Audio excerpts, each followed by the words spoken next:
கேள்வி ஒன்றாக இருந்தாலும் பதில் எப்படியா இருக்கும்? ஆளுக்கு ஏற்ற மாதிரி மாறுபடும். நேரில் வந்துட்டா என்ன பண்ணிடலாம்? எல்லா கேள்வியும் கேட்டு தெளிவாக, அதுக்கு தான் சத் சங்கம். என்னுடைய நோக்கம் எல்லாம் மனிதர்கள் எல்லாம் மகிழ்ச்சியாக இருக்கணும், அவ்வளோதான். ஒன்றை இன்னொருத்தில் தேட முடியாது, ஒன்றை இன்னொருத்தில் தேட முடியாது. மின்னுவதெல்லாம் பொண்ணு இல்லை. நான் தான் ஏன் ஏக்கத்தோடு இருக்கிற வந்துருன்ற என்ன பிரச்சனை உனக்கு? என்ன முடியாது?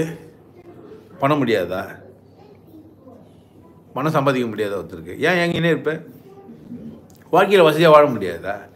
யார் உன்னை இருண்ட கண்ணோட வண்டி கூட ஓட்ட முடியாத அளவுக்கு ஏழ்மையாக இருக்கு சொன்னா?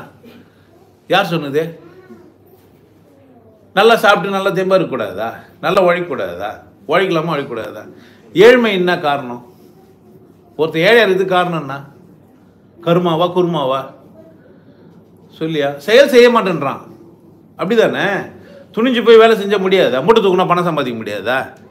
காடி ஓட்டினா பணம் சம்பாதிக்க முடியாதா? சொல். கார்பரேஷனில் வேலை செஞ்ச பணம் சம்பாதிக்க முடியாதா?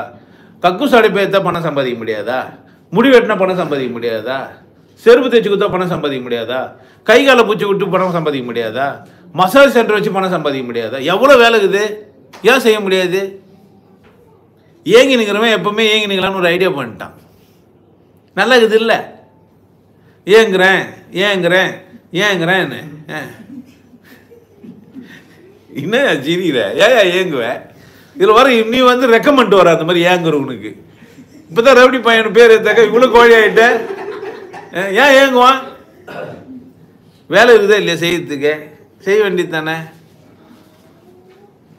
அந்த பக்கம் போனால் எவ்வளோ மரம் இருக்குது இல்லை? அந்த பாமாயில் ட்ரீ வச்சுனாங்க, அதை அறக்கிறதுக்கு ஆள் இல்லாமல் நிறைய இடத்துல கஷ்டப்பட்டுனுக்குறாங்க. ரப்பர் தோட்டம் இருக்குதா இல்லையா? இந்த நாட்டில் செய்யறதுக்கு வேலை இருக்குதா இல்லையா? பணம் சம்பாதிக்க மாதிரியா இருக்குது அரசாங்கம்? யாரும் உனக்கு வேலை செய்ய வேணான்னு சொல்லுதா என்ன? உங்களை எதனா வேலை செஞ்சு பணம் சம்பாதிக்க கூடாதுன்னு சொல்கிற அரசாங்கம் எதனா உண்டா என்ன? இங்கே அரசு நல்லா தானே இயங்குது, எல்லாருக்கும் தானே வேலை கொடுக்குது, எல்லாம் தானே வேலை செய்யலாம். சொல்லி அவனை அடிமையாக வச்சுன்னுக்குதே, நல்லா தானே வாழ்ந்துங்கிறீங்க. என்ன பிரச்சனை உங்களுக்கு? சம்பாதிச்சு வாழ வேண்டியது தானே நல்லா. சொல்லியா? அப்போ வாழ்க்கையில் வாழவே தெரியாது உனக்கு எதுக்கு ஏன் கடவுள்னு கேட்குறேன். எதுக்கு இல்லை? அடிப்படையாக அவன் சாப்பாட்டுக்கு அவன் வீட்டுக்கு வாழ முடியாத ஒருத்தனுக்கு எதுக்கு கடவுள்னு கேட்குறேன். கை கால் இல்லைனாலே வச்சுன்னு சம்பாதிக்க மாட்டேன்ற என்ன வர சொல்கிறான்? நீ உழைக்கல 25 வருஷம் வேலை செஞ்சுட்டு வந்தேன் தெரியுமா உங்களுக்கு? என்னை நெருக்கமாக இருக்குங்களுக்கு தெரியும் நான் வேலை செஞ்சவன் பென்ஷன் வாங்கினுக்கிறேன்ட்டு. சும்மா இப்படி பார்க்குறேன், இப்போ பார்க்குறான் ஒரு ஆளை. இந்த ஆள் கிடையாது, சம்டி வச்சவன் நான் அவனுக்கு எப்படி தெரிய வைக்கிறது? வந்து கண்ணத்துலேயே ஒன்று போட்டு ஒன்றா காமிக்கலாம், காய் காய்ச்சி போச்சு தெரியும், அப்படி தானே? சும்மா இல்லையா? உழைச்சி தானே வந்துக்கிறான்.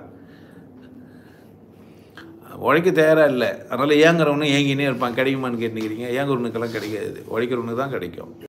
முயற்சி செய்யறவன் தான் என்ன பண்ணுவான்? சிகிச்சை அடைய மாட்டான். அவன் தான் வாழ்க்கையில் வெற்றியும் பெறுவான்.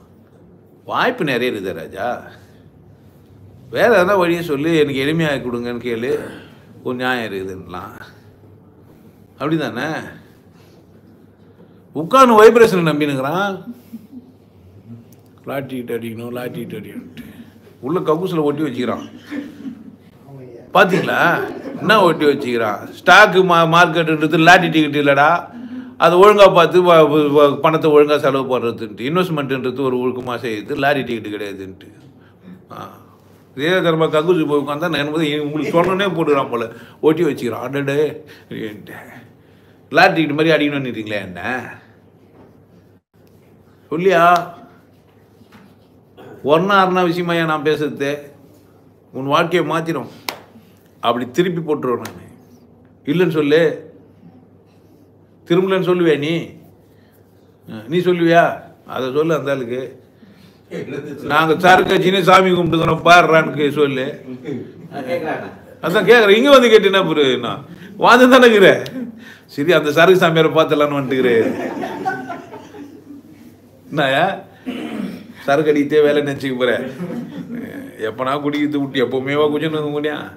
வாழ்க்கையில் எல்லா பக்கமும் இருக்கும் தானே, எல்லா பக்கத்தையும் அனுபவிக்கணும், தப்பு கிடையாது. ஆனால் அது எல்லாம் இருக்கக்கூடாது. தொல்லை தரக்கூடாது, பித்தியாருக்கு அது வழியாக இருக்கக்கூடாது, உங்களுக்கு உங்கள் வசதியை அழிச்சிக்கிற மாதிரியானதாக இருக்கக்கூடாது. குஷ்டு போய் சாக்கலில் வந்துடலாமா? குஷ்டு குடும்பத்தை காப்பாற்றாமல் இருக்கலாமா? குற்றம். நல்லா சம்பாதிச்சுட்டு வாழ்ந்துட்டு இருந்துட்டு உட்காந்து ஒரு பெங்க வச்சா என்ன குறைஞ்சா போயிட போகிறான்? இதுக்கும் கடவுளுக்கு என்ன இது? பாவம் என்றால் ஒரு பாதையிலே திராட்சை தோட்டத்தை வச்சிருப்பானா? கேட்டு போயிடறான் ஒருத்தன். அப்படின்னு தானே. பனைமரம் என்ன கொடுக்குது? கல்லை கொடுக்குதா, ஜூஸை கொடுக்குதா? கல்லை தான் கொடுக்குது. நீ தான் சுண்ணாம்பு தட்டிட்டு அதை போய் சாருன்ற, சாரை போய் கல்லுன்ற, சுண்ணாம்பு கல்லை தடவிட்டு அதை போய் என்ன சொல்கிற? கல்லுன்ற. பனைமரம் டைரெக்டாக என்ன தான் கொடுக்குது? கல்லை தான் கொடுக்குது. ஆனால் என்ன சொல்கிறோம் தெரியுமா அது விஷயம்? தெரியும் தானே உங்களுக்கு? பனை மரத்துலேருந்து எடுக்கிறது, நேராக எடுக்கிறதுன்னா இது போதை தர வஸ்து. எல்லாம் எல்லையோட இருக்க வரைக்கும் அழகு இல்லை. ஒரு கல்யாணம் பண்ணி பொண்டாட்டியோட மகிழ்ச்சியாக இருக்குது ஒரு கொண்டாட்டமான விஷயம், நல்லது. கண்டவனாண்ட போகிறது தப்பு தானே. இப்போ கல்யாணம் பண்ணிக்கலாமா வேணாவா? ஒரு ஆணை வந்து மகிழ்ச்சியாக இருக்கலாமா, இருக்கக்கூடாதா? நேர்மை ஒழுக்கம் இதெல்லாம் உங்கள் கையில். என்ன தேவரே சொல்கிற? என்ன ஏங்கிங்கனே இருக்கட்டோம்னா, இப்போ இவரோட ஏங்கினே இருக்கட்டோம்னா 2 வருஷத்துக்குன்னா இப்போ பிரச்சனை.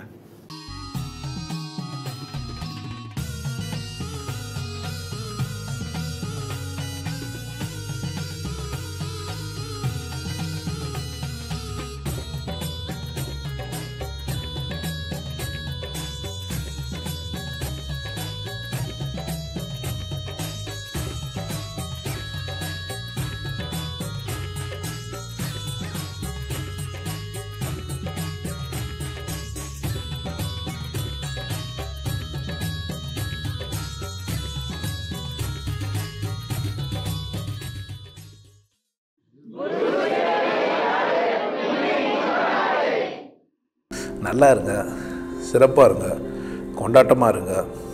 உங்களை நீங்கள் மதிப்பு மிகுந்தவராக மாற்றுறது உங்கள் கையில் தான் இருக்குது. நல்லா இருங்க. நான் ஒரு வாய்ப்பு என்னை பயன்படுத்திக்கலாம். நல்லது.